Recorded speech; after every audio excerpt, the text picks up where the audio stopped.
अखिलेश यादव जी ने एक बयान दिया, सड़कों पर नमाज पढ़ी जाए ना पढ़ी जाए, इसको लेकर खूब चर्चा हो रही है। उन्होंने कहा पढ़ी जाए तो क्या गलत है? वोट बैंक की राजनीति के अंतर्गत इस प्रकार की भाषा आपके मंच से बोले होंगे, लेकिन उनको मालूम है कि उत्तर प्रदेश अब वह उत्तर प्रदेश नहीं है जो श्री अखिलेश यादव जी के समय हुआ करता था। ये जो पसंद है, मैंने कहा वो वोट बैंक की पसंद है।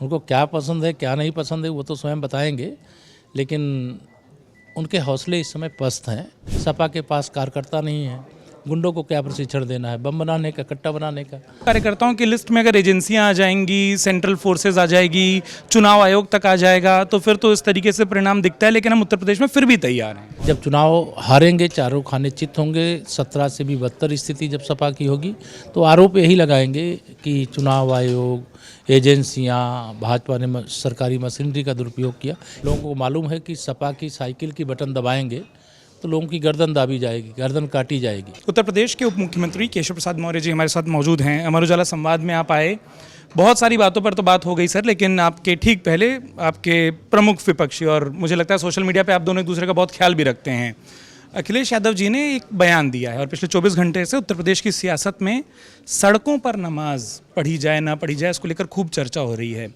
उन्होंने कहा पढ़ी जाए तो क्या गलत है? आप क्या कहते हैं? देखिए, श्री अखिलेश यादव जी वोट बैंक की राजनीति के अंतर्गत इस प्रकार की भाषा आपके मंच से बोले होंगे, लेकिन उनको मालूम है कि उत्तर प्रदेश अब वह उत्तर प्रदेश नहीं है जो श्री अखिलेश यादव जी के समय हुआ करता था। अब सड़क पे नमाज पढ़ने की जगह शिफ्ट वाइज नमाज पढ़ने की छूट तो दी जा सकती है, लेकिन सड़क पर नमाज पढ़ने की छूट नहीं दी जा सकती है। जो पढ़ने वाले उनको भी मालूम है, वो भी गलती से ये गलती नहीं करेंगे। लेकिन जो काम आरजेडी कर रही थी, जो काम टीएमसी कर रही थी, वही काम सपा वाले करना चाहते हैं, तो 2027 में जनता हिसाब कर देगी। आप बोल रहे हैं 27 में हिसाब करेगी। उन्होंने कहा कि बहुत सारी चीज़ों के पसंद है, मुझे मुगले आज़म देखना भी खूब पसंद है। आप मुस्कुरा रहे हैं इस पसंद पर उनकी। देखिए, उनकी जो पसंद है, मैंने कहा वो वोट बैंक की पसंद है। उनको क्या पसंद है क्या नहीं पसंद है वो तो स्वयं बताएंगे, लेकिन उनके हौसले इस समय पस्त हैं।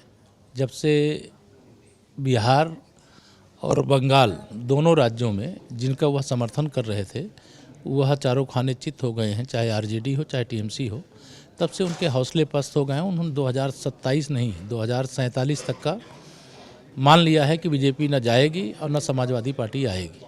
क्यों आप इतने उन पर आक्रामक रहते हैं? मैं आपकी सोशल मीडिया पोस्ट भी देखता हूँ, या तो आपके विभाग पर क्या कार्यक्रम हो रहे हैं, पार्टी संगठन के कार्यक्रम, प्रधानमंत्री नरेंद्र मोदी, केंद्रीय गृह मंत्री के भाजपा के पोस्ट हों, और या फिर इससे इतर कुछ है तो वो अखिलेश यादव हैं, समाजवादी पार्टी के मुखिया हैं। इतने क्यों केंद्रित? उत्तर प्रदेश में मुख्य विपक्षी पार्टी है, अगर वो हमारे इस पार्टी की सरकार को टारगेट करती है तो स्वाभाविक है कि विपक्ष में अगर वो हैं तो उनके कारनामे जो उनके शासनकाल में रहे हैं वो जनता को याद दिलाना यह हमारा दायित्व भी है, उसको याद दिलाते हैं।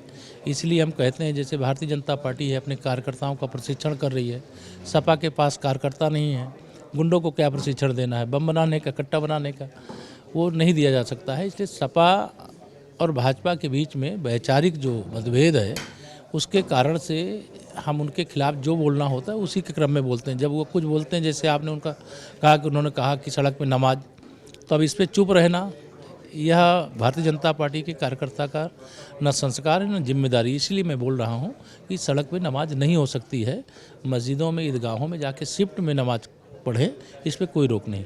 आपने कार्यकर्ता की बात कही, वो कहे, और आप भी बंगाल गए थे सर, आपने कई जगहों पर प्रचार किया है, उस जीत की भी आप लोगों को खैर बधाई। उसके बाद से चूंकि आपसे बात नहीं हो पाई, उन्होंने कहा कि वो कार्यकर्ताओं की लिस्ट में अगर एजेंसियां आ जाएंगी, सेंट्रल फोर्सेज आ जाएगी, चुनाव आयोग तक आ जाएगा, तो फिर तो इस तरीके से परिणाम दिखता है। लेकिन हम उत्तर प्रदेश में फिर भी तैयार हैं। 2027 के चुनाव में पराजय सुनिश्चित मान करके वो स्क्रिप्ट तैयार कर रहे हैं।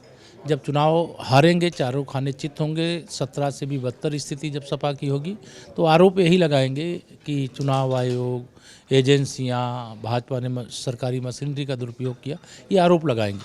लेकिन लोकतंत्र है और लोकतंत्र में अपने मताधिकार का प्रयोग करने का सबको अधिकार है।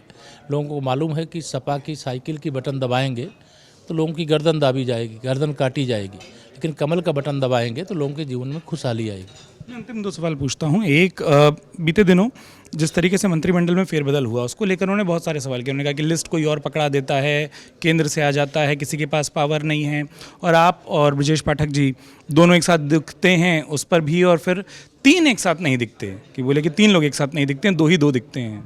अपना चश्मा सैफई वाला निकाल करके लखनऊ वाला लगा लें तो सब देखने लगेंगे।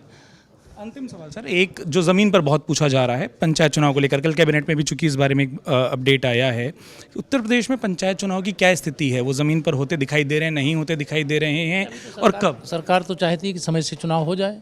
अभी कल जो आयोग, पिछड़ा वर्ग आयोग गठित हुआ है आरक्षण के परिप्रेक्ष्य में, वह प्रक्रिया आगे शुरू हो गई है और चुनाव हम लोग चाहते हैं समय पर हो। जो परिस्थिति बनेगी, भारतीय जनता पार्टी संगठन के नाते चुनाव लड़ने को तैयार है और सरकार के नाते चुनाव कराने को तैयार है। नहीं, लेट तो हम हैं, तो विधानसभा से पहले आप उसको देखने के अंत में, क्योंकि आप भी जिन क्षेत्रों से आते हैं ग्रामीण क्षेत्र में पकड़ कुछ बोलना अभी जल्दीबाजी होगी, लेकिन हम लोग चुनाव समय से कराने के लिए तैयार हैं। अगर आप ये वीडियो YouTube पर देख रहे हैं तो हमारे चैनल को सब्सक्राइब कर बेल आइकन दबाएं, और Facebook पर देख रहे हैं तो हमारे पेज को लाइक करें।